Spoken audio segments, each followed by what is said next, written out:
November 17, 2019, the first case of COVID-19 was discovered. The biggest One patient tested positive for coronavirus. COVID-19 can be characterized as a pandemic. First death being reported now from Karnataka. We declared a public health emergency. घरों से बाहर निकलने पर पूरी तरह पाबंदी लगाई जा रही है. This is the fight against COVID-19. The number of cases are going up. India's biggest hotspot. Is India really prepared? Migrant laborers continue to walk back. Not helping India's cause after vigils. These are selfless corona warriors on the front lines. Who is going to be getting this vaccine first? 1 year later, the world has changed, so have we. Macroeconomic breaking news. The World Health Organization has officially declared that the COVID-19 is a disease caused by the new coronavirus is a pandemic. Coronavirus first appeared in China in December 2019, and by that time we already had a name for the virus, SARS-CoV-2, a name for the disease caused COVID-19. By March 2020, there were cases of COVID-19 in every continent except Antarctica. The COVID-19 has been declared as pandemic on March 12, 2020. The COVID-19 pandemic has given a usual combination of supply and demand shock. Coronavirus disease is an infectious disease caused by the SARS-CoV-2 virus. Most people infected with the virus will experience mild to moderate respiratory illness and recover without requiring special treatment. However, some will become seriously ill and require medical attention. Older people and those with underlying medical conditions like diabetes, chronic respiratory disease, or cancer are more likely to develop serious illness. Around 547 million cases of COVID-19 have been reported globally. In the United Kingdom, 22,800,000 people has been affected by the COVID-19. 22,125,910 has been recovered from COVID-19, and 881,000 deaths has been recorded caused by the COVID-19. In Malaysia, 4,556,055 people has been affected by the COVID-19. 4,508,856 has been recovered from COVID-19, and 35,765 deaths has been recorded caused by the COVID-19. Inflation is the decline of purchasing power of a given currency over time. A quantitative estimate of the rate at which the decrease in purchasing power occurs can be reflected in the increase of an average price level of a selected goods and services in an economy over some period. The rise in prices, which is often expressed as a percentage, means that a unit of currency effectively buys less than it did in prior periods. Primary is one of the factors of inflation. In an economy, when the demand for a commodity exceeds its supply, the excess demand will push the price up. On the other hand, when the factor's prices increase, the cost of production rises too. This leads to an increase in the price level as well. Next, increase in public spending. In any modern economy, government spending is an important element of the total spending. It is an important determinant of aggregate demand. Usually, in lesser developed economies, the government spending increase invariably creates inflationary pressure on the economy. Lastly, deficit financing of government spending. There are times when the spending of the government increases beyond what taxation can finance. Thus, to incur the extra expenditure, the government resorts to deficit financing. For example, printing more money to be spent, which results in inflationary pressure. What is unemployment? Unemployment is a reverse term referring to individuals who are employable and actively seeking a job, but are unable to find a job, or those people in the workforce who are working, but did not have an appropriate job.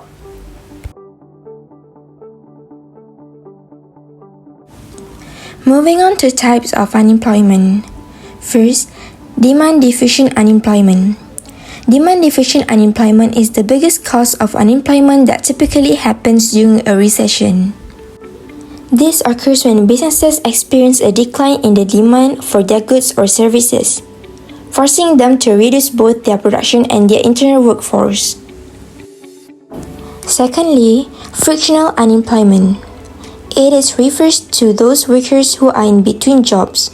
For instance, a worker who recently quit or was fired and is looking for a job in an economy that is not experiencing a recession. It is not an unhealthy thing, but it is usually caused by workers trying to find a job that is most suitable for their skills. Next, structural unemployment. This happens when the skill set of a worker does not match the skills demanded by the jobs available, or alternatively when workers are available but are unable to reach the geographical location of the jobs. Last but not least, voluntary unemployment. It happens when a worker decides to leave a job because it is no longer financially compelling. For example, a worker whose take-home pay is less than their living costs. Inflation in the United Kingdom. The Office for National Statistics states that consumer price inflation accelerated to 4.2% in the 12 months through October, from 3.1% the previous month. Annual inflation statistics are being influenced by the effects of coronavirus-related lockdowns that triggered the dramatic declines in some prices in 2020. Unemployment in the United Kingdom. Economic activities decreased by around 30% since the United Kingdom imposed a lockdown in March 2020. The most affected sectors are those that need face-to-face interaction, such as arts, entertainment and leisure, lodging and food, and services activities as well as other services. 33% of workers aged 18 to 24 and 23% of workers aged 55 to 56 experience unemployment. Inflation in Malaysia. Malaysia recorded a negative inflation of 1.2%.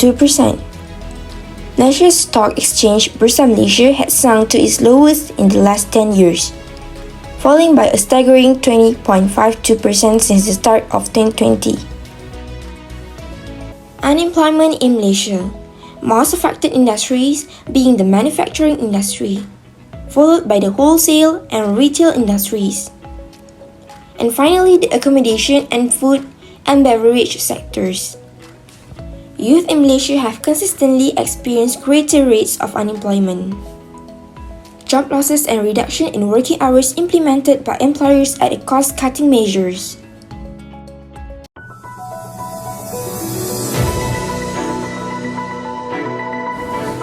In the United Kingdom, the inflation rate measured by the Office for National Statistics (ONS) using Consumer Price Index (CPI), while in Malaysia, the inflation measured by Department of Statistics in Malaysia (DOSM) also using Consumer Price Index (CPI). The most affected sectors in the United Kingdom is the sectors reliant to social contract, including hospitality and entertainment, the oil industry, and clothing sectors. While in Malaysia, manufacturing industry, tourism industry, accommodation and food and beverages sector is the most affected sectors. Next, in the United Kingdom, the Bank of England increased its main rate to 1.25% from the record low of 0.1%. However, in Malaysia, after holding its keys overnight policy rate at a record 1.75% since July 2020, it increased to 2% in May 2022. Now, we move on to comparison of unemployment in both countries. In the United Kingdom, the data on unemployment was measured by the Labour Force Survey (LFS), whilst the Department of Statistics Malaysia (DOSM) measures unemployment in Malaysia.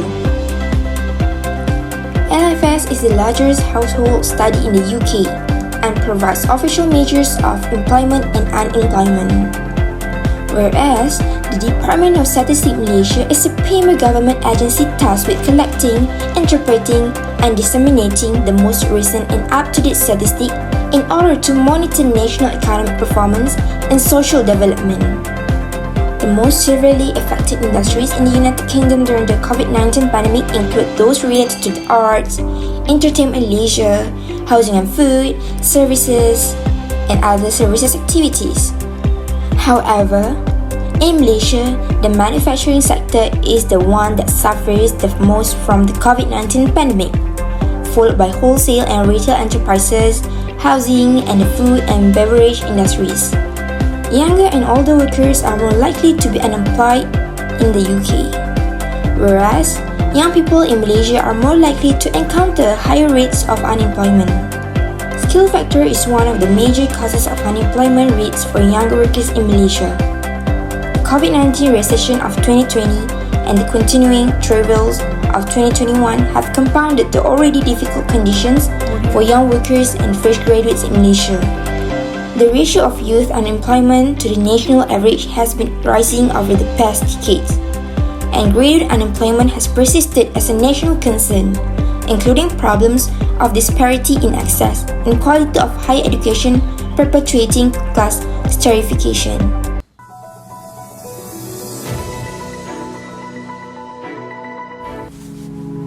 Inflation is a problem that most countries has to face during pandemic. How the government overcome the problem? In the United Kingdom, the government set the bank rate, which is often referred to as the base rate. This is the single most important interest rate in the UK because it influences all other interest rates. Next, the government buy and sell bonds from financial markets.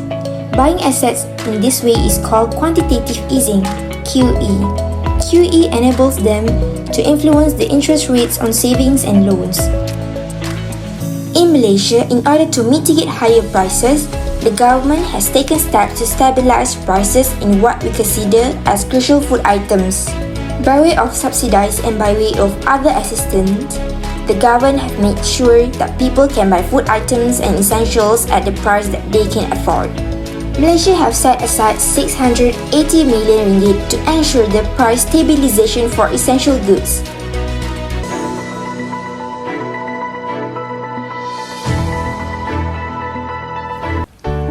In the United Kingdom, almost 10 million new jobs will need to be generated to recover from the pandemic. To combat unemployment in the United Kingdom, the government should prioritize retraining those who have lost their jobs due to the pandemic, as well as investing in skills that will allow people to move more easily between jobs and industries.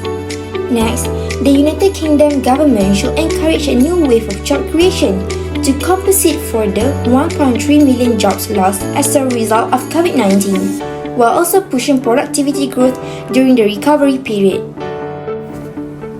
In Malaysia, the government has managed to create almost 497,000 jobs, which is 99.3% of the target of 500,000 in year 2022 by Malaysian Family Work Guarantee Program and among the initiatives under the Malaysia Short-Term Employment Program. It offers about 80,000 jobs in the public sector and government-linked companies.